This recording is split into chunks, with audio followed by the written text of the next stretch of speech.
الحمدللہ رب العالمین والصلاة والسلام علی سید الانبیاء والمرسلین اللہم صلی علی سیدنا و مولانا محمد وعلی آلہ واصحابہ وبارک وسلم وصلی علیہ۔ دنیا کے تمام دیکھنے والوں کو، تمام چاہنے والوں کو، تمام پیار کرنے والوں کو، اور جہاں جہاں تک اس وقت میری آواز کو سنا اور مجھے دیکھا جا رہا ہے، جنید اقبال کی جانب سے انتہائی محبت کے ساتھ السلام علیکم۔ ایک بار پھر ناظرین، آپ کو پر نور صبح نور کے ساتھ میں دل کی عطا گہرائیوں سے خوش آمدید کہتا ہوں، اور آئیے بلا توقف چلیں حضرت ابو انیس محمد برکت علیہ الرحمہ کی تعلیف اسماء النبی کریم صلی اللہ علیہ وآلہ وسلم سے رسول اللہ صلی اللہ علیہ وآلہ وسلم کا ایک اسم مبارک پڑھنے اور سننے کی سعادت حاصل کرتے ہیں۔ سیدنا صاحب الشرع صلی اللہ علیہ وآلہ وسلم، ہمارے سردار صاحب شریعت، درود و سلام بھیجے اللہ صلی اللہ علیہ وآلہ وسلم پر، آپ صلی اللہ علیہ وآلہ وسلم کے آل پاک پر، اور صحابہ کرام رضوان اللہ تعالیٰ علیہم اجمعین پر۔ ناظرین کرام، اللہ آخرت کے دن پر جو شخص ایمان رکھتا ہے نا، وہ اس پیمانے کو توجہ سے سن لے۔ آپ یقین مانیے، بہت سی غلطیاں ہم زندگی میں کر رہے ہوتے ہیں، ہمیں معلوم ہی نہیں ہوتا کہ اصل راستہ کہاں پہ ہے۔ میں آپ سے عرض کرتا ہوں سرکار علیہ السلام اس بارے میں کیا فرماتے ہیں۔ سرکار مدینہ صلی اللہ علیہ وآلہ وسلم نے فرمایا کہ جو کوئی اللہ اور آخرت کے دن پر ایمان رکھتا ہو، وہ اپنے پڑوسی کو تکلیف نہ پہنچائے، وہ اپنے مہمان کی عزت کرے، اور جو کوئی اللہ اور آخرت کے دن پر ایمان رکھتا ہو، وہ اچھی بات زبان سے نکالے ورنہ خاموش رہے۔ یہ ہے بڑی بنیادی بات جس کو صاحب اپنی زندگیوں میں شامل کر لیجئے۔ آج انشاءاللہ ہم گفتگو کریں گے سورۃ البقرہ کی آیت نمبر 83، قولوا للناس حسنا، لوگوں سے اچھی بات کہو۔ یہ بڑا وسیع موضوع ہے ناظرین، اور آج آپ نے ہمارے ساتھ ضرور جڑے رہنا ہے۔ انشاءاللہ علماء کرام اس کے تفصیلی نکات پہ بات کریں گے، لیکن میں ایک طالب علم کی حیثیت سے چند باتیں ناظرین ابتدا میں آپ کے سامنے رکھتا ہوں۔ دیکھیں، آپ دنیا کے کسی بھی شعبے میں ہیں، آپ چاہے ڈاکٹر ہیں، آپ چاہے وکیل ہیں، آپ چاہے انجینئر ہیں، آپ چاہے استاد ہیں، آپ چاہے اسپیکر ہیں یا موٹیویشنل اسپیکر ہیں یا انٹرپرینیور ہیں، یا آپ مبلغ اسلام ہیں۔ بہت بھاری ذمہ داری ہے مبلغین پہ، آپ مبلغ اسلام ہیں۔ آپ کی زندگی کا کوئی بھی مطلب جو ہے وہ راستہ ہے، یا اس کا یوں کہیے کہ ضابطہ ہے، آپ کسی بھی شعبے سے متعلق ہیں، یہاں تک کہ آپ بیٹے ہیں، آپ بھائی ہیں، آپ شوہر ہیں یا آپ باپ ہیں، آپ بیٹی ہیں، بہن ہیں، بیوی ہیں یا آپ ماں ہیں۔ دین اسلام ناظرین آپ کو اچھی بات کہنے، نرمی سے بات کہنے اور بہت ہی مناسب سی بات کہنے کا درس دیتا ہے، کیونکہ اچھی بات اور نرم بات ہمیشہ بات ذہن میں رکھیے کہ معاشرے کو بنا دیا کرتی ہے، یعنی فرد کو تو بناتی ہے، فرد کی شخصیت تو نکھارتی ہے، لیکن وہ معاشرے کو بھی بنا دیا کرتی ہے، اور بری بات فرد سے لے کر معاشرے تک کو مکمل طور پہ آگ میں جھونک دیا کرتی ہے، برباد کر دیا کرتی ہے۔ اب میں اس کی مثال آپ کو دیتا ہوں۔ سورہ آل عمران کی طرف چلتے ہیں، آیت نمبر 159 ہے، اور سرکار مدینہ صلی اللہ علیہ وآلہ وسلم جو اس کائنات کے سب سے بڑے، سب سے عظیم رول ماڈل ہیں، اللہ تبارک و تعالیٰ نے ان کی مثال دے کے ایک بات ہمیں سمجھائی، اور کیا سمجھائیے کہ اے حبیب والا صفات، پس اللہ کی کیسی رحمت ہے کہ آپ ان کے لیے نرم طبع ہیں، اور اگر آپ تنخو اور سخت دل ہوتے تو لوگ آپ کے گرد سے چھٹ کر بھاگ جاتے۔ یہ سرکار علیہ السلام کی جو یوں کہیے کہ حسن اخلاق ہے، اس کی مثال دے کے اللہ تبارک و تعالیٰ نے بات ہمیں سمجھائی ہے۔ اسی طرح سے ناظرین آپ ذہن میں رکھیے، اب سرکار علیہ السلام کی چونکہ بات چل پڑی تو آئیے ذرا سا میں کچھ اور بات عرض کرتا ہوں۔ سرکار مدینہ صلی اللہ علیہ وآلہ وسلم ناظرین وہ عظیم ترین ہستی ہیں جن کے اندر ویسے تو ظاہر ہر کوالٹی عظیم ترین کوالٹی ہے، لیکن تین عظمت بھری کوالٹیز میں آپ کے سامنے رکھتا ہوں جو کہ لیڈرشپ کی کوالٹیز ہیں۔ پہلی بات تو یہ ہے، اور وہ بہت ہی اوج کمال پہ آپ کو نظر آتی ہیں، پہلی بات تو یہ ہے کہ آپ بہت زیادہ ہسمکھ تھے۔ دوسری بات یہ ہے کہ آپ نرم لہجے میں، بہت ہی سافٹ اسپوکن تھے، نرم لہجے میں گفتگو کرنے والے تھے، اور تیسرا یہ کہ آپ جب بھی بات کرتے تھے سب سے اچھی بات کرتے تھے۔ انسانی شخصیت جو ہے نا ناظرین، انسان کی جو پرسنالٹی ہوتی ہے، یہ بنیادی طور پہ ان تین پلرز کے اوپر ہی کھڑی ہوا کرتی ہے، یعنی یوں کہیے کہ یہی تین انگریڈینٹس ہیں جس سے انسان کی شخصیت بنا کرتی ہے۔ مثلا آپ ایک بہت اچھی بات کریں، بہت اچھی بات کسی سے آپ کر رہے ہیں، لیکن آپ کا ایکسپریشن اچھا نہیں ہے، آپ کے چہرے پہ ایک عجیب ہی جو ہے وہ یوں کہیے کہ اپنا سختی ہے، کرختگی ہے، یا آپ کی تیوریاں اٹھی ہوئی ہیں، آپ یقین مانیے آپ کی بات کا مکمل طور پہ جو اثر ہے نا وہ زائل ہو جائے گا، ختم ہو جائے گا، یعنی آپ کا تاثر، آپ کا امپریشن ختم ہو جائے گا۔ یا آپ ایک بہت اچھی بات کریں، کام کی بات کریں، کسی کی فیور کی، یعنی کسی کی فیور کی جا کے بات کریں، لیکن سخت لہجے میں بات کر دیں، بات بہت اچھی ہوگی لیکن لہجہ سخت ہوگا، نتیجہ کیا نکلے گا کہ وہ لہجے کی جو کڑواہٹ ہے، اس کا جو زہر ہے، وہ آپ کی بات کو مکمل طور پہ تباہ و برباد کر دے گا، اور جس کو آپ بات سمجھانے جائیں گے وہی آپ کے خلاف بنیادی طور پر FIR کو لانچ کر دے گا۔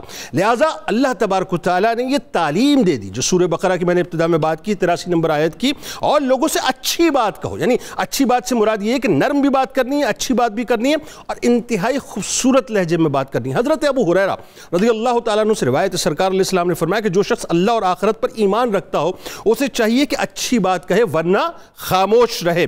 اچھا، اب بات یہ ہے کہ جو شفقت، یہ جو نرم مزاجی ہے، یا یوں کہیے کہ یہ کسی کی اگر شخصیت کے اندر غالب آ جائے، یہ اللہ کی بہت بڑی نعمت ہوا کرتی ہے۔ یعنی حضرت ابو دردہ رضی اللہ تعالیٰ عنہ سے روایت ہے سرکار علیہ السلام نے فرمایا جس شخص کو اس کی طبیعت میں اور مزاج میں نرمی کا جتنا حصہ عطا ہو جائے اس قدر اسے خیر کا حصہ مل جاتا ہے، اور جس شخص کی طبیعت اور مزاج میں جتنی نرمی کم ہوتی چلی جاتی ہے اس بندے کی زندگی اور شخصیت اتنی ہی خیر سے کم ہوتی چلی جاتی ہے۔ بات بہت واضح ہے، آسان کر کے سمجھا دیتا ہوں۔ کسی ڈاکٹر کے پاس آپ جاتے ہیں نا، آپ نے سنا ہوگا بھائی اس ڈاکٹر سے دوا تو بعد میں لی لیکن باتوں نہیں جو ہے وہ ہماری آدھی طبیعت تو اچھی کر دی تھی۔ کسی آپ مبلغ کے پاس جاتے ہیں، بات جو ہے اس کی سنتے ہیں، سننے کے بعد آپ ایک ڈائریکشن پہ چل پڑتے ہیں۔ اسی طرح سے کسی اسپیکر کی بات سنتے ہیں، زندگی تباہ ہونے والی ہوتی ہے، آپ صحیح ٹریک پہ چلے جاتے ہیں۔ تو آپ کی مسکراہٹ، آپ کی نرمی، آپ کی سچائی لوگوں کی زندگیوں کو بنا دیا کرتی ہے، اور آپ کو بھی بنا دیا کرتی ہے، ورنہ خدا نخواستہ سوائے تباہی کا اور کچھ نہیں ملتا۔ آغاز کرتے ہیں۔ ہمارے ساتھ جو شخصیت ہیں یقیناً کسی تعارف کے محتاج نہیں۔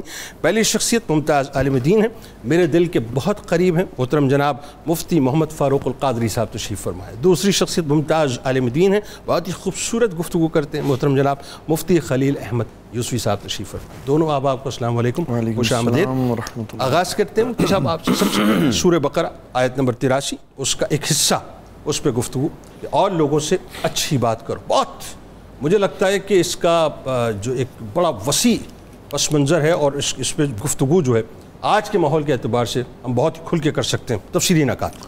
بسم اللہ الرحمن الرحیم۔ سورہ بقرہ کی آیت نمبر 83 مدینہ منورہ میں نازل ہوئی، اور اس میں مخاطب ہیں یہودی۔ یہودی اپنے قول اور اپنے آباء و اجداد سے تورات کی روشنی میں جو تعلیم لے چکے تھے اس سے منحرف ہو گئے، اور ان کے قول کے اندر کذب، اتہام، الزام، نازیبا، ناشائستہ گفتگو شامل ہو گئی تھی۔ تو یہ آیت کریمہ اتری۔ نبی کریم علیہ السلام نے یہودیوں کو مخاطب کرتے ہوئے ارشاد فرمایا، یہ آیت سنائی، اور اس کا ترجمہ میں آپ پیش کر دیتا ہوں تاکہ مفہوم سمجھ میں آ جائے۔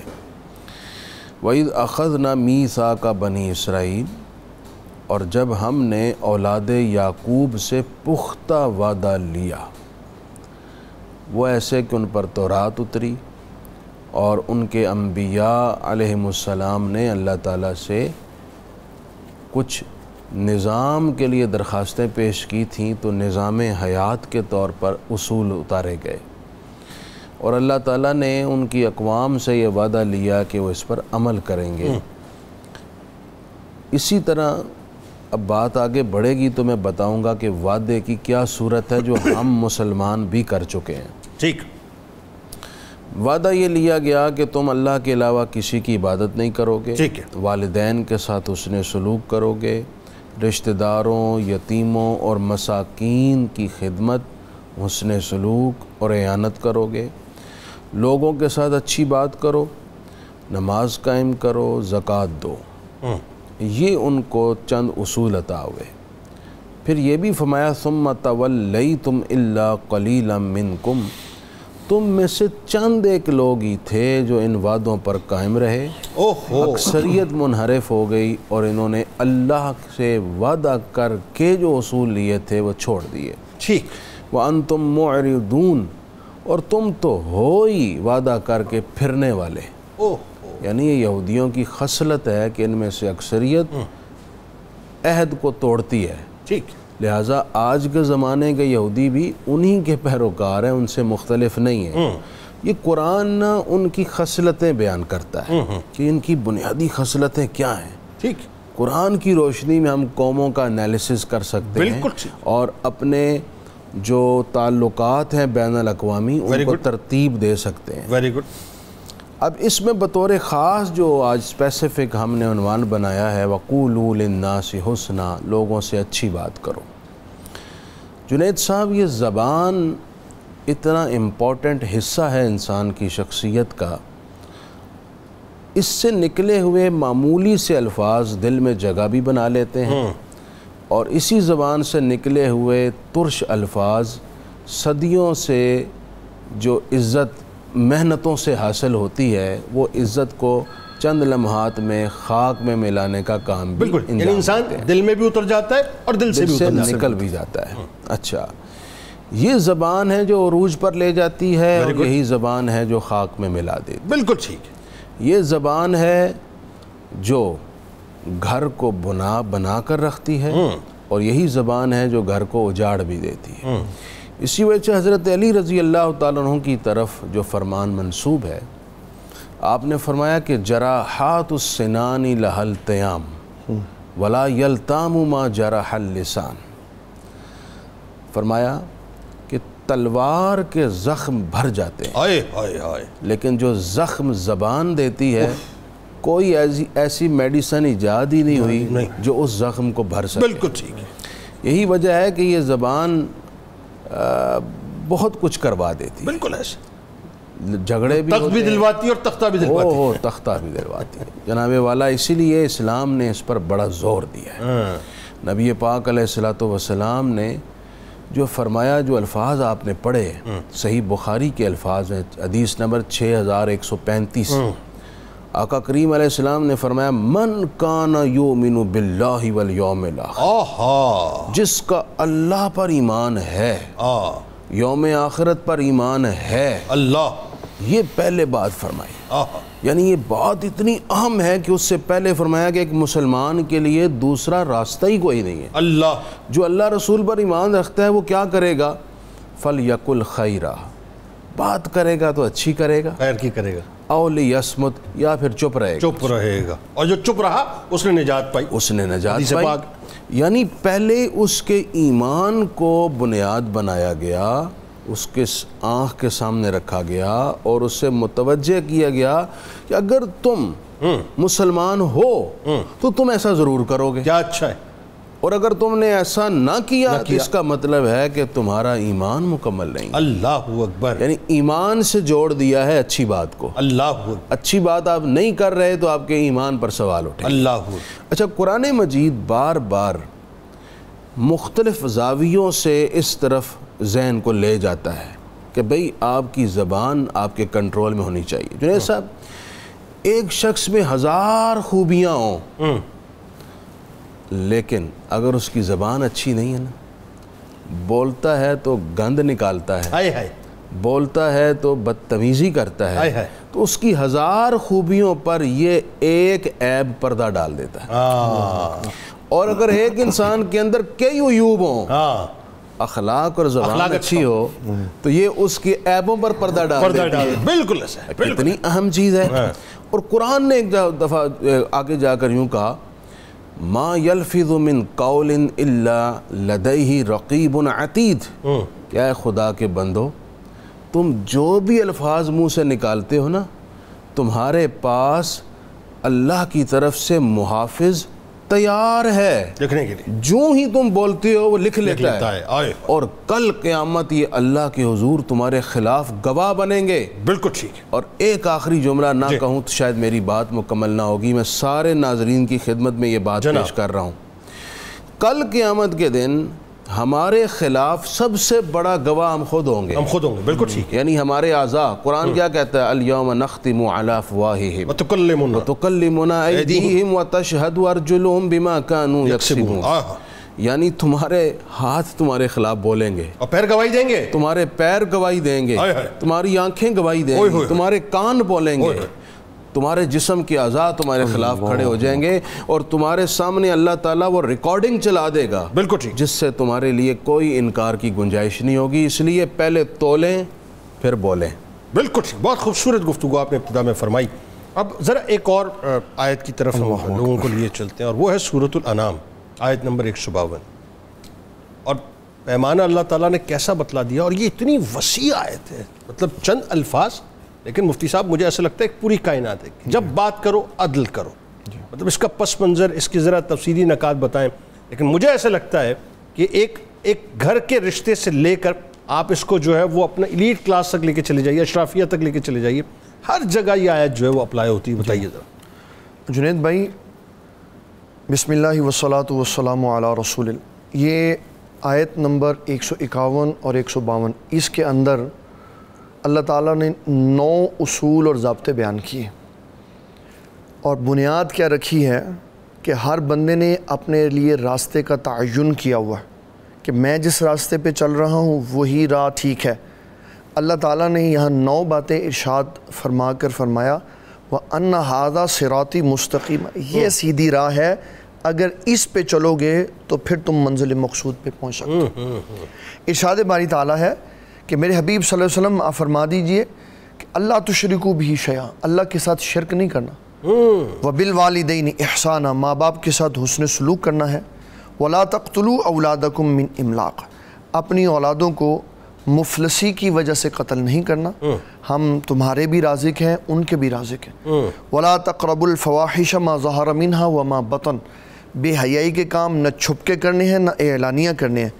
اور وَلَا تَقْتُلُوا النَّفْسَ الَّتِي حَرَّمَ اللَّهُ إِلَّا بِالْحَقِّ, اور کسی جان کو بھی قتل نہیں کرنا جس کی اللہ نے حرمت بیان کی مگر حق کے ساتھ. ٹھیک. پھر یہ جو آیت نمبر 152 شروع ہو رہی, فرمایا وَلَا تَقْرَبُوا مَالَ الْيَتِيمِ إِلَّا بِالَّتِي هِيَ أَحْسَنُ حَتَّى يَبْلُغَ أَشُدَّهُ, یتیم کے مال کے قریب نہیں جانا مگر اچھے طریقے سے. ٹھیک. اور سورۃ نساء کی ابتدا میں ہی فرمایا جس نے یتیم کا مال کھایا اس نے اپنے پیٹ کو جہنم کی آگ سے بھر لیا. ٹھیک. اب جب بات کی درستگی اور اچھی بات کی بات آتی ہے تو یتیم سب سے پہلے ہے. حضور صلی اللہ تعالیٰ علیہ وسلم نے ارشاد فرمایا جس نے یتیم سے محبت کی, اس کے سر پر دست شفقت رکھا, اللہ تبارک و تعالیٰ اس کے سخت دل کو نرم فرما دیتا ہے.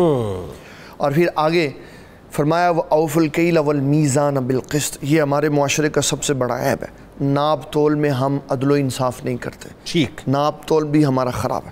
اور جو سوال آپ نے کیا وَإِذَا قُلْتُمْ فَعْدِلُوا وَلَوْ كَانَ ذَا قُرْبَىٰ, عدل و انصاف کی بات کرو اگرچہ سامنے کوئی رشتہ دار ہی کیوں نہ ہو.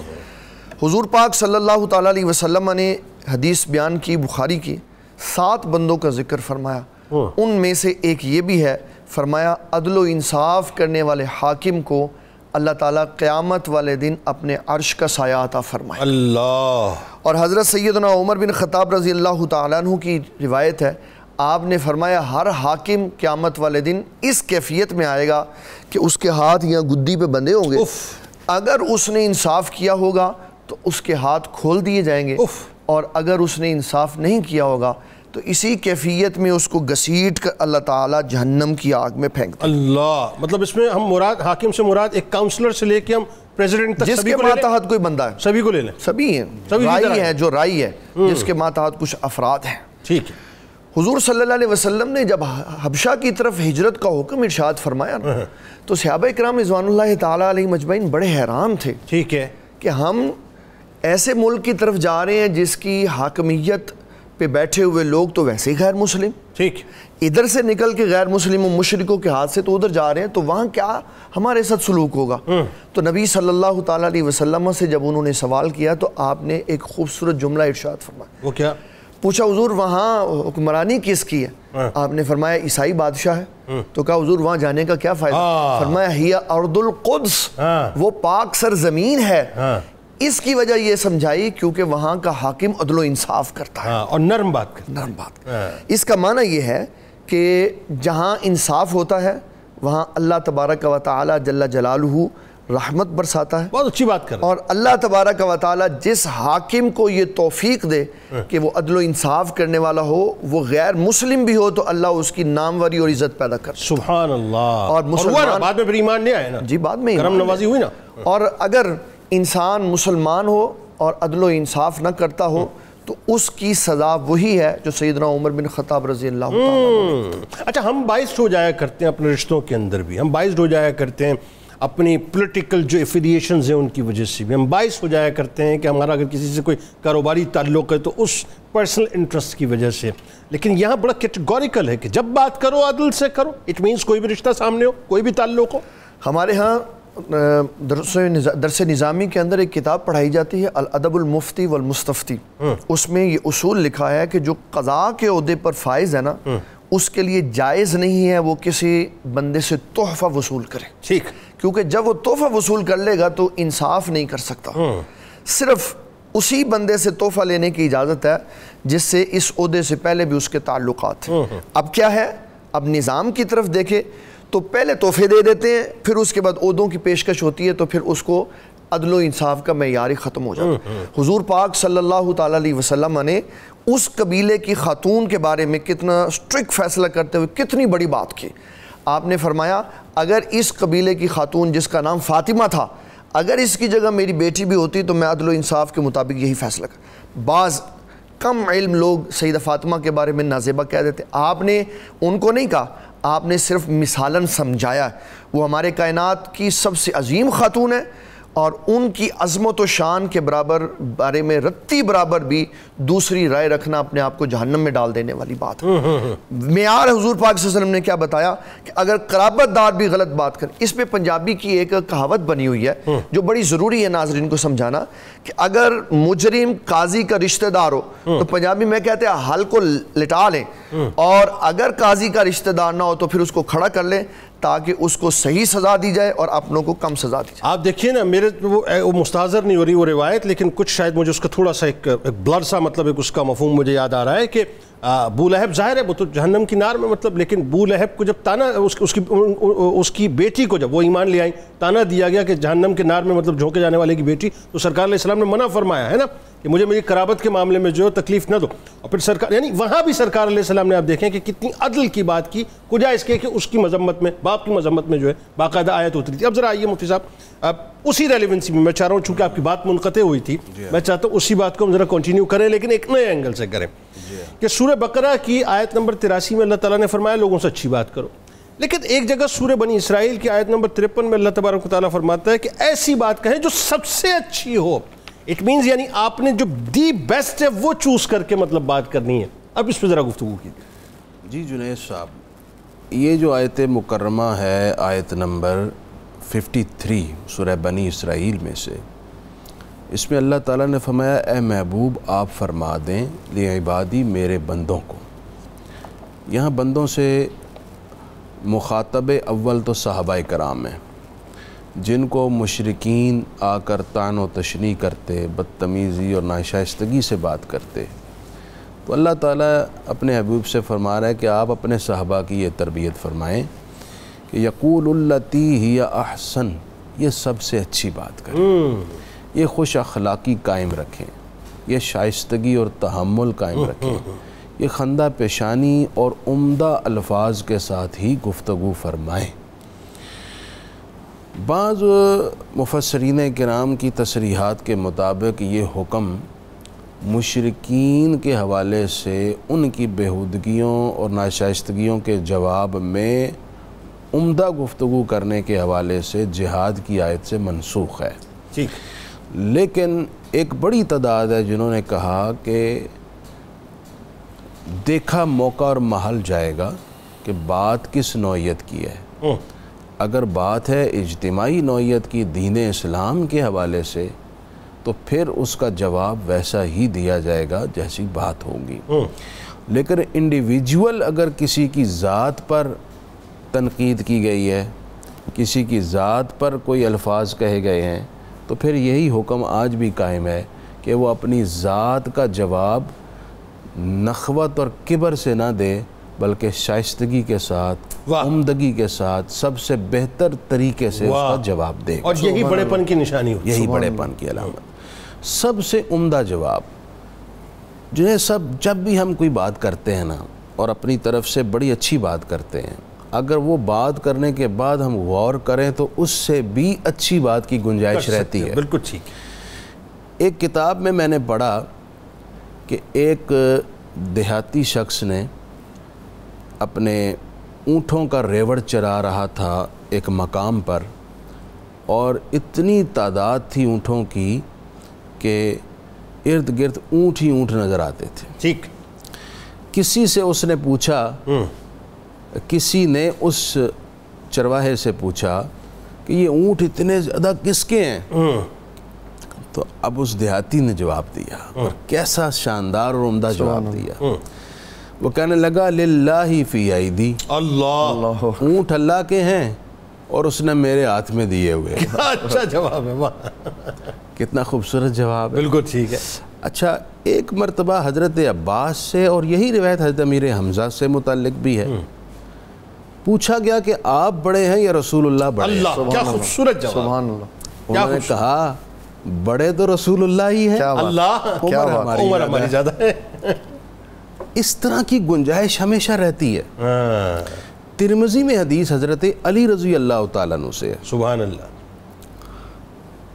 کہ آپ نے فرمایا کہ ایک مرتبہ رسول اللہ صلی اللہ علیہ وسلم نے یہ ارشاد کیا کہ جنت کے اندر ایک ایسا محل ہے کہ اس محل کی کوالٹیز کا کیا ہی کہنا، دیدہ زیب، شاندار، اندر بیٹھے ہوں تو سارا ویو باہر کا، اور باہر بیٹھے ہوں تو اندر جب نظر پڑتی ہے تو اس کی نعمتیں دیکھ کر انسان رشک کرتا ہے، یعنی انتہائی قابل رشک، اور مطلب جس کی تعریف میں الفاظ کم پڑ جائیں ایسا محل ہے۔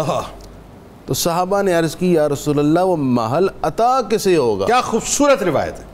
تو اللہ کے حبیب علیہ السلام نے ارشاد فرمایا ان لوگوں کو عطا ہوگا جن کی گفتگو بڑی ہی پاکیزہ ہو، اللہ، شستہ ہو، شائستہ ہو، اللہ، نمبر 2 نماز پڑھتے ہوں، روزے رکھتے ہوں، اور غرباء اور مساکین کو کھانا کھلاتے ہوں۔ یہ اللہ پاک نے ان کے لیے محل کو متعین فرمایا۔ اللہ صاحب، اب تھوڑی سی ہم بات کو اپنی ذات کی طرف اور اپنی سوسائٹی کی طرف لے کر آئیں۔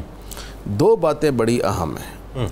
آج کے زمانے میں جہاں سٹریس اور ڈپریشن بڑھ گیا ہے، ہمارا امتحان بھی بڑھ گیا ہے، خصوصاً جب آپ کے پاس طاقت ہے، آپ کے پاس منصب ہے، آپ کے پاس کوئی نہ کوئی عہدہ ہے، آپ بات کرتے ہیں اور لوگ آپ کی بات آپ کے منصب کی یا طاقت کی وجہ سے سنتے ہیں، ٹھیک، اس وقت آپ کا سب سے امپورٹنٹ امتحان ہوتا ہے واہ، کہ اب آپ کیا بولتے ہیں۔ بالکل ٹھیک ہے۔ کیا آپ کسی کو حقیر سمجھ کر یا اس کو کمزور سمجھ کر سخت الفاظ بولتے ہیں؟ واہ، کیا آپ اسے ڈی گریڈ کرتے ہیں؟ بالکل ٹھیک ہے۔ کیا آپ اسے حقیر ثابت کرنے کی کوشش کرتے ہیں؟ بالکل ٹھیک ہے۔ یا آپ تکبر کی وجہ سے ایسے ناشائستہ اور بیہودہ الفاظ بولتے ہیں جو آپ اپنے ہم پلہ شخص کو نہیں بول سکتے؟ بالکل ٹھیک ہے، بہت صحیح بات کر رہے ہیں آپ۔ یہ اگر آپ ایسا کر رہے ہیں تو پھر سن لیجئے، بہت سخت پکڑ ہے، اور ایک اور چیز اس میں تباہی اور بربادی ہے۔ ایک اور چیز میں چاہتا ہوں کہ آگے آ کے ذرا میں آپ سے اس موضوع پہ بات کروں گا۔ یہ جو آج ہمارے یہاں دیکھیں، میں آج بھی بڑا فرم بلیور ہوں کہ جو کام علماء کرام کر رہے ہیں نا صاحب، اس سے بہتر کام کوئی ہو نہیں سکتا۔ غلطیاں ہر جگہ ہوتی ہیں، گنجائش ہوتی ہے، لیکن مطلب جو ٹوٹیلٹی میں بات کریں تو بہت بڑی ذمہ داری بھی ہے اور بہت اہم کام بھی ہے۔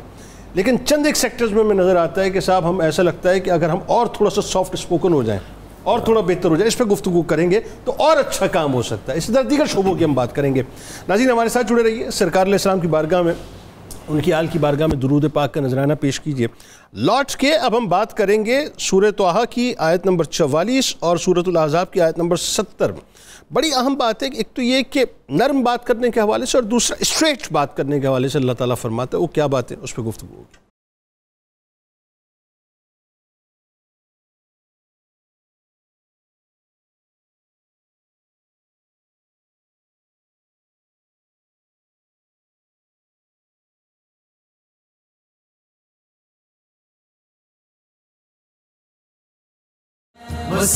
جناب ایک بار پھر میں آپ کو خوش آمدید کہتا ہوں۔ ناظرین کرام، آج ہم گفتگو کر رہے ہیں سورۃ البقرہ کی آیت نمبر 83 اور اس سے ریلیونٹ جتنی آیات ہیں۔ حدیث پاک کا مفہوم ملتا ہے نا کہ حکمت مومن کی گمشدہ میراث ہے، جہاں سے ملے اسے حاصل کر لو۔ دیکھیے میں آپ کو ایک بات سمجھاؤں.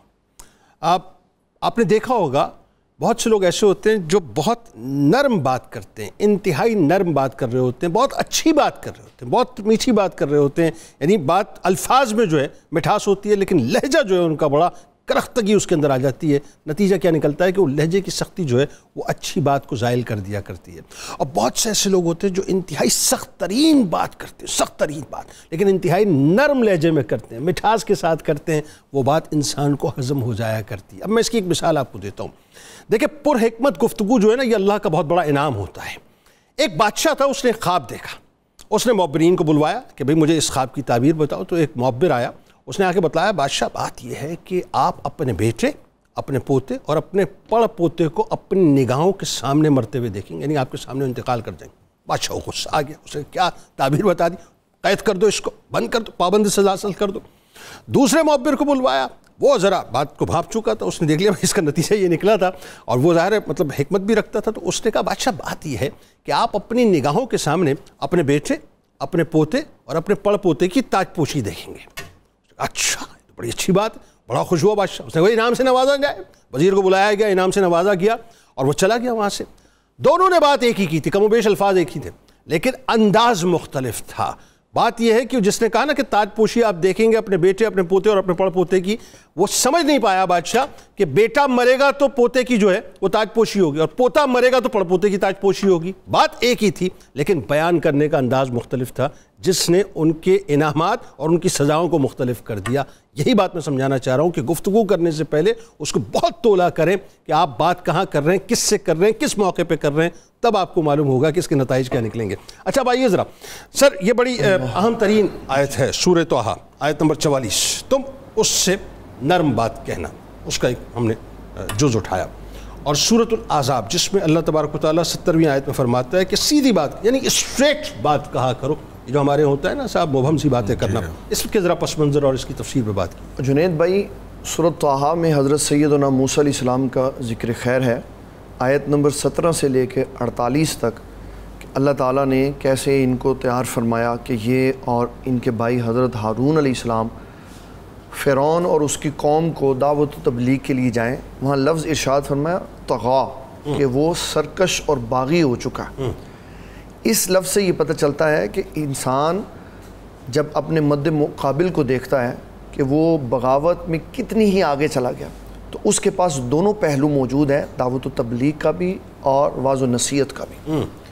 حضرت موسیٰ علیہ السلام سے فرمایا قولا لینا لعلہ یتذکر او یخشی, آپ دونوں بھائیوں نے بات نرم کہنی ہے اس امید پر یتذکر, شاید وہ نصیحت حاصل کرے, او یخشی یا اللہ تعالیٰ کے عذاب سے ڈر جائے. نرم بات کیا تھی کہ اس کو پیشکش کرنی ہے کہ اگر تو مسلمان ہو جائے تو 3 نعمتیں تجھے ملے گی. نمبر 1 کہ حاکمیت تیری ہی رہے گی. ٹھیک, موسیٰ علیہ السلام حاکم نہیں بنیں گے, تو ہی حاکم رہے گا, تو ہی جب تک زندہ رہے گا بادشاہ رہے, تیری حکومت رہے گی, تیری حکومت رہے. نمبر 2 عمر تیری جتنی بھی بڑھ جائے اللہ تعالیٰ تیری جوانی کو سلامت رکھے گا. کیا آفر تھی.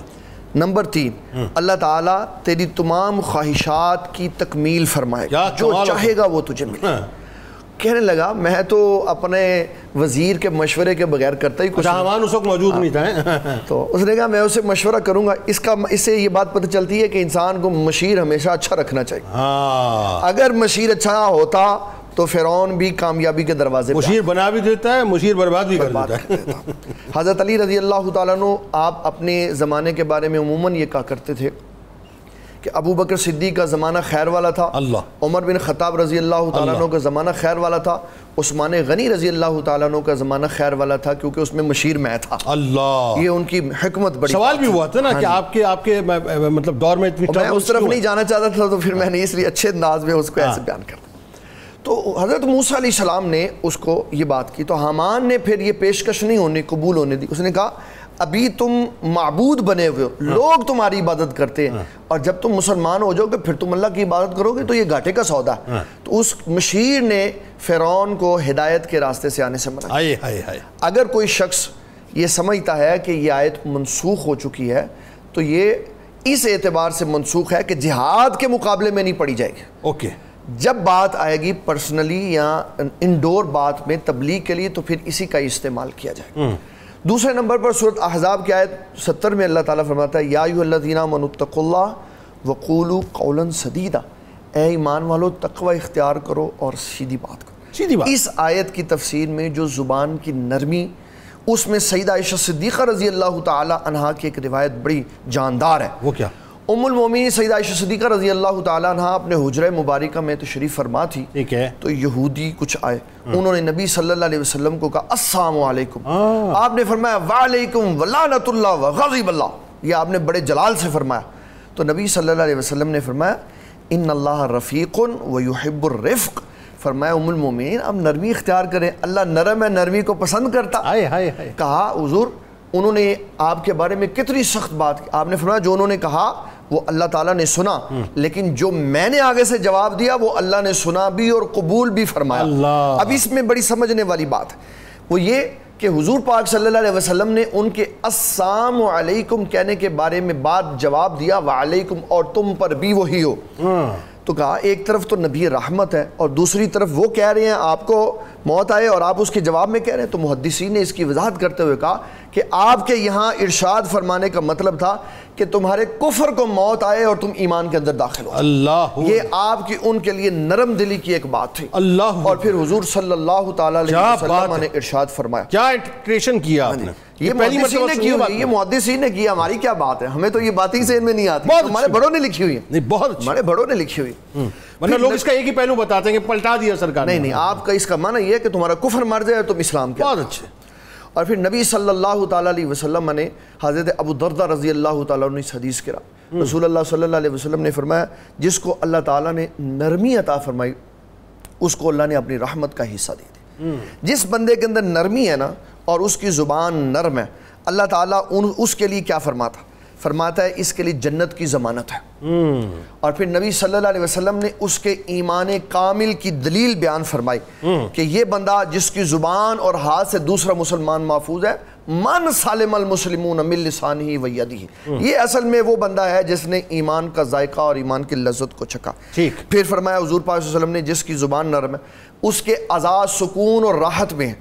اعضاء کے سکون اور راحت میں ہونے کا معنی یہ ہے کہ جب یہ زیادہ نہیں چلے گی تو ان کو تکالیف نہیں ہوگی، ان کو سزائیں نہیں بھگتنی پڑیں گی، کام یہ کرتی ہے اور سزا سارے جسم کو ملتی ہے۔ تو اس لیے کہا ایمان والو قولوا قولا سدیدا، سیدھی بات کرو تاکہ معاملات سارے سیدھے۔ بالکل ٹھیک ہے، پیچ و خم نہ ہو بات میں، مطلب ادھر ادھر کی بات نہ ہو۔ اچھا اب آئیے ذرا سورہ شورا آیت نمبر 215، یہ بڑی ویسے تو ظاہر ہے ہر آیت ہی میرے رب کی ریلیونٹ ہے اور اس سے زیادہ عظمت والی بات کیا ہوگی، لیکن اگر آپ دیکھیں تو ہمارے سامنے جو آئیڈیل مطلب لیڈرشپ ہے وہ سرکار مدینہ صلی اللہ علیہ وآلہ وسلم کی، اور سرکار علیہ السلام کے بارے میں اللہ تعالیٰ نے ایک پورا رچاؤ بتایا کہ لیڈرشپ ایسی ہوتی ہے اور ایسی ہوتی ہے تو پھر اس کے فالوورز ایسے ہوتے ہیں، پورا اس کا پرسپیکٹیو آپ ذرا بیان کیجیے گا۔ لیکن میں چاہتا ہوں آج کے تناظر میں اس کو ریلیٹ کیجیے، جیسے میں وقفے سے پہلے بات چھوڑ کے گیا تھا، میں اگین کہہ رہا ہوں میں کہتا ہوں جی جو کام ہے وہ علماء کرام ہی کر رہے ہیں صاحب، غلطیاں خامیاں ہر جگہ ہوتی ہیں، اس کو درست کیا جا سکتا ہے، لیکن وہ بات جتنی آگ اس وقت سوشل میڈیا پہ لگ چکی ہے ایک دوسرے کے اوپر، اسی طرح سے سیاسی اگر آپ لیڈرز کو دیکھیں وہ جو ایک دوسرے پہ آگ لگا رہے ہیں، اسی طرح سے اور مطلب آپ مختلف شعبۂ زندگی کو اٹھائیے، آپ کو ہر جگہ لگتا ہے کہ صاحب جو ٹاپ ایلیٹ ہے وہ اپنے فالوورز کو بیجا استعمال کر رہی ہوتی ہے، ایکسپلائٹ کر رہی ہوتی ہے، اس پہ ذرا گفتگو کیجئے کہ کیسے اس کی ریلیونس بنتی ہے۔ جنید صاحب یہ ایک ایسا درد آپ نے چھیڑا ہے جو ہر سمجھدار پاکستانی محسوس کرتا ہے۔ اس وقت روئے زمین پر شاید ہی کوئی قوم اس قدر اخلاقی پسماندگی کا شکار ہو جتنا ہم پاکستانی ہو چکے ہیں جی، اور وہ ہر طبقے میں ہے۔ قرآن نے فیصلہ کر دیا ہے ادعو الی سبیل ربک بالحکمت والموعظۃ الحسنۃ، اللہ کی طرف لوگوں کو حکمت کے ساتھ اور عمدہ طریقہ تبلیغ کے ساتھ بلاؤ۔ بس اس سے اگلی بات میں کیا کہہ سکتا ہوں؟ جب رب کریم نے ہمیں راستہ دکھا دیا ہے، ہمیں تبلیغ کا طریقہ بتا دیا ہے، تو ہماری بقا اور دین کا فائدہ اور پبلک کا نفع اسی میں ہے کہ ہم اسی طریقے کو فالو کریں جو اللہ رب العزت نے بتایا ہے۔ اسی طرح ایک بات کی طرف میں توجہ دلانا چاہتا تھا، جس طرح قول کی اپنی ایک اہمیت ہے، قول دو طرح کا ہوتا ہے، زبان کے الفاظ جن کا اثر ہے، اسی طرح دوسری زبان بھی ہماری ہے جسے ہم تحریر کہتے ہیں، جنہیں ہم کمنٹس کہتے ہیں۔ جو ہم ایک چھوٹا سا ٹائٹل لکھتے ہیں یا اپنے کمنٹس کے الفاظ چند سطور پر مشتمل لکھتے ہیں، یہ بھی آگ لگا دیتے ہیں۔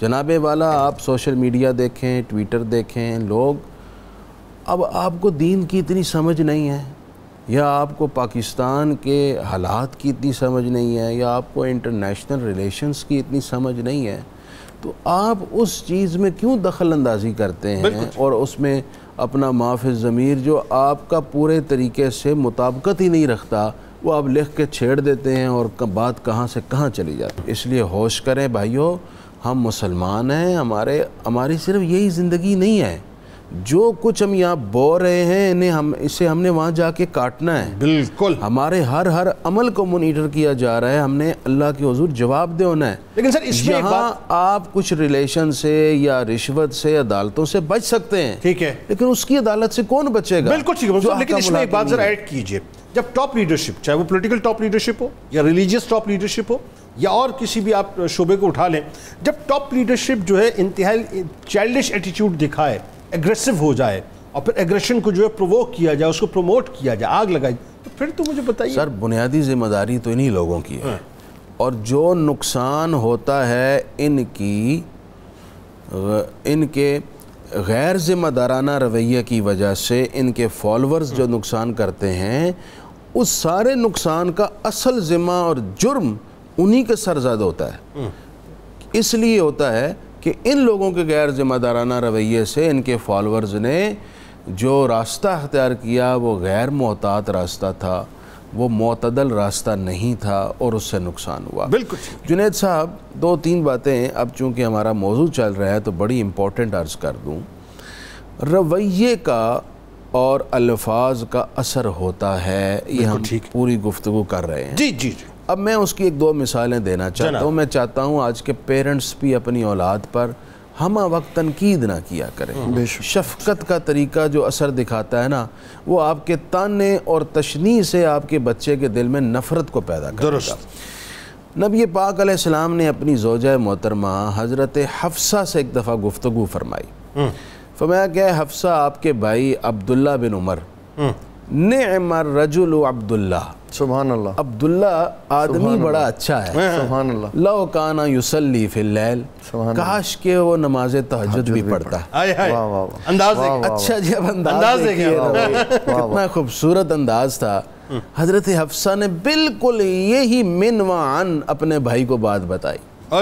عبداللہ بن عمر فرماتے ہیں اس بات نے میرے دل پر ایسا اثر کیا کہ میں نے تہیہ کر لیا کہ میں کبھی نماز تہجد نہیں چھوڑوں۔ انہوں نے ساری زندگی نماز تہجد پڑھی۔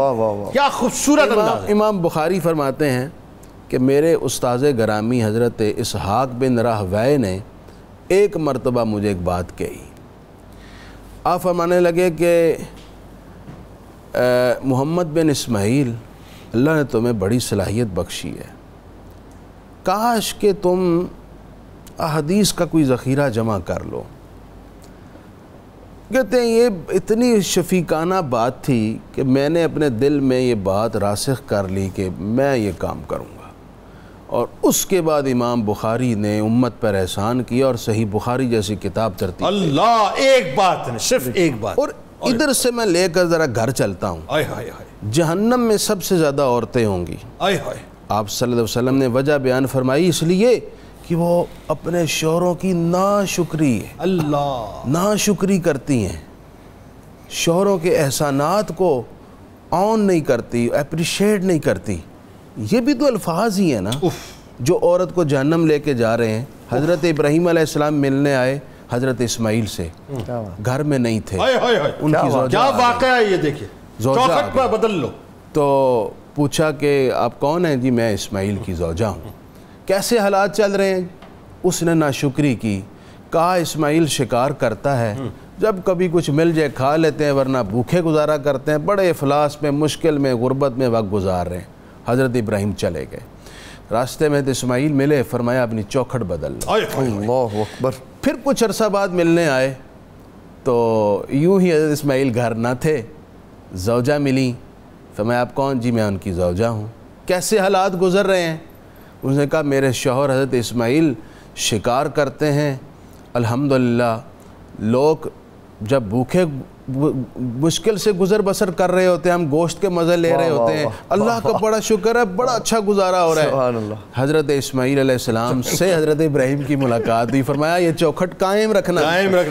اب بتانے کی بات یہ ہے, آج کی سوسائٹی میں بھی ایسی عورتیں ہیں جو مشکل اوقات میں اللہ کا شکر ادا کرتی ہیں.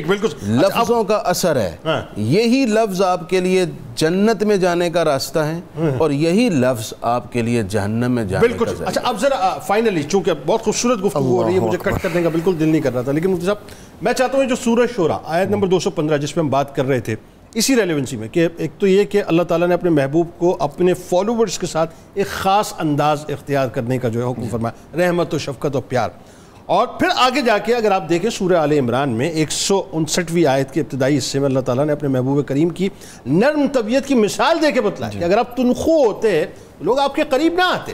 میں چاہتا ہوں اسی ریلیونسی میں دونوں آیات پہ ذرا آپ گفتگو کر دیے. جنید بھائی, حضور پاک صلی اللہ علیہ وسلم کا یہ وصف عظیم اللہ تعالیٰ نے بیان فرمایا, فَبِمَا رَحْمَةٍ مِّنَ اللَّهِ لِنْتَ لَهُمْ. اے میرے حبیب صلی اللہ علیہ وسلم, یہ اللہ تعالیٰ کی آپ پر کرم نوازی اور فضل ہے کہ اللہ تعالیٰ نے آپ کو نرم دل بنایا. اگر آپ سخت مزاج ہوتے اور گفتگو آپ کا انداز گفتگو سخت ہوتا تو یہ جو ارد گرد بیٹھے ہوئے سبھی پریشان ہو جاتے. عبداللہ بن سلام کہتے ہیں نبی صلی اللہ تعالیٰ علیہ وسلم جب مدینۃ المنورہ آئے تو میں اس وقت کھجور کے درخت پہ چڑھا کھجوریں اتار رہا تھا, تو میں نے سنا کہ مسلمانوں کے علاقوں میں نبی صلی اللہ علیہ وسلم کی تشریف آوری ہوئی. تو میں نے تمام وہ باتیں جو تورات میں حضور پاک صلی اللہ علیہ وسلم کی تھیں ان کو اپنے دل میں جانا, اور میں حضور پاک صلی اللہ علیہ وسلم کی بارگاہ میں تو کہا جو آپ کا چہرہ مبارک اور اس کے اوپر جو اسمائل تھی, میں اس کو دیکھ کے سمجھ گیا سچوں کے چہرے ایسے ہی ہوتے ہیں. تو یہ آپ صلی اللہ علیہ وسلم کی چہرے کی نرم مزاجی اور اس کا مسکراتا ہوا ہونا, یہ ایک اتنی بڑی کوالٹی ہے کہ جس سے آدھے غم ویسے ہی انسان کے دور ہو جاتے. حضور صلی اللہ تعالیٰ علیہ وسلم کے اس وصف کو قرآن مجید نے اور ام المومنین سیدہ عائشہ صدیقہ نے اور محدثین نے اتنے خوبصورت انداز میں بیان کیا ہے. اس کے اوپر ایک حدیث مبارک میں آپ کو سنانا چاہتا ہوں. فرمائیے. حضرت عبداللہ بن سلام رضی اللہ تعالیٰ عنہ اس حدیث کے راوی ہیں کہ زید نام کا ایک بندہ مسلمان ہونا چاہتا تھا جو یہود کا عالم تھا, ٹھیک, لیکن اس کو نبی صلی اللہ علیہ وسلم کا یہ وصف نہیں نظر آ رہا تھا کہ جب آپ سے کوئی سخت لہجے میں گفتگو کرتا تو آپ آگے سے کیا کرتے.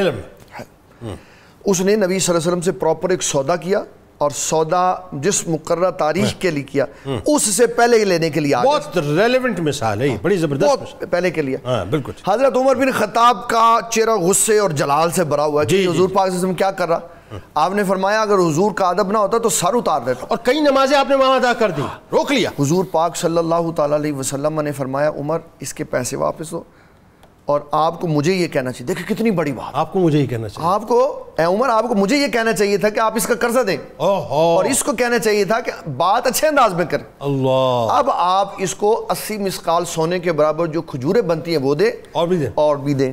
آپ نے اسے غصے کے ساتھ کیوں بات, غصے کے ساتھ کیوں بات, یہ کمال محبت تھی. اور پھر جب حضور پاک صلی اللہ علیہ وسلم نے حضرت عمر کو حکم ارشاد فرمایا آپ نے زیادہ کھجوریں دی, تو کہنے لگا یہ کیا, کہ یہ جو میں نے تمہارے ساتھ انداز گفتگو اپنایا تھا نا اس کے بدلے میں حضور پاک نے فرمایا تمہیں کھجوریں دو. کہنے لگا میرا یہ سارا مال اسلام کے لیے وقف ہے, میں اب مسلمان ہوتا ہوں, کیونکہ یہی وصف دیکھنے کے لیے تو میں نے یہ سارا. اور آپ دیکھیے سرکار کے کمپینینز کی جب ہم بات کرتے ہیں تو آپ حضرت انس سے لے لیجئے نا, مطلب 10 برس حضرت انس سے لے لیجئے, صدیق اکبر رضی اللہ تعالیٰ عنہ تک چلے جائیے. ہر صحابی مطلب یہ کلیم کرتا ہوا نظر آتا ہے کہ میرے سرکار سب سے زیادہ مجھے چاہتے ہیں. یعنی لیڈرشپ کی جو کوالٹی ہے کہ سرکار کتنے نرم تھے. آج جنید بھائی جو گھر میں 10 سال کے بچے ہیں وہ مار دیے جاتے ہیں, اور حضرت انس کہہ رہے ہیں کہ نبی صلی اللہ علیہ وسلم نے مجھے کبھی اف نہیں کہا, کبھی جھڑکا نہیں. یہ نظر نہیں آ رہا ہمارے معاشرے کے لوگوں کو کہ جو گھروں میں ملازم 5-5 10-10 ہزار کے, ان کے اوپر پاؤں رکھ کے کیسے ان کی گردنیں دبا دی گئی اور کسی نے آواز نہیں اٹھائی. کیوں؟ اس کے پیچھے بڑی مقتدر طاقتیں موجود تھیں. اگر نبی صلی اللہ علیہ وسلم کا اسلام پڑھا ہوا ہوتا تو آپ حضرت انس کو 10 سالوں میں کبھی جھڑکا نہیں ہے. اور پھر نبی صلی اللہ تعالیٰ علیہ وسلم آپ حضرت سیدنا بلال نے تکبیر پڑھی نماز کے لیے, آپ ہاتھ اٹھانے کے قریب ہیں کہ نماز شروع کی جائے. ایک خاتون آئی نظر حضور پاک صلی اللہ علیہ وسلم کو کہ وہ آپ سے بات کرنا چاہتی تھی, اور اس خاتون کے بارے میں یہ کہا جاتا تھا کہ یہ پریشان حال ہے. تو اس نے نبی صلی اللہ علیہ وسلم سے بات کرنے کے لیے عرض کی، آپ مصلی سے ہٹ کے اس کے پاس چلے، اللہ کتنی دیر اس کے ساتھ باتیں کرتے رہے، وہ کہہ کے اپنا اظہار معافی ضمیر کر کے جب بس ہوئی تو پھر آپ آئے. تو صحابہ نے کہا حضور اس کو تو لوگ پریشان حال کہتے ہیں. فرمایا اگر میں بھی اس کی بات نہ سنتا تو پھر کون سنتا. کیا نرم مزاجی تھی، کیا محبت تھی، کیا حسن سلوک تھا کہ نبی صلی اللہ علیہ وسلم نے امیر غریب بڑے چھوٹے کے ساتھ. اور اس کی ایک مثال حدیث میں یہ بھی آتی ہے کہ آقا کریم صلی اللہ علیہ وسلم اتنی شفقت فرماتے تھے، سخت سردیوں میں بچے پانی کے ڈول لے کے آ جاتے تو آپ دستے شفقت بھی ڈالتے تھے. بہت شکریہ آپ دونوں احباب کا تشریف لائے. آئیے صاحب اپنی اپنی روح سے تجدید عہد وفا. لا یؤمن احدکم حتی اکون احب الیہ من والدہ وولدہ والناس اجمعین. اللہ تعالیٰ آپ کا، ہمارا، ہم سب کا، پاکستان کا، امت مسلمہ کا، اور خاص طور پہ غزہ کے رہنے والوں کے لیے دعا کیجیے. اللہ تعالیٰ ان کا حامی و ناصر. آمین. پاکستان کا مطلب کیا؟ لا الہ الا اللہ محمد رسول اللہ.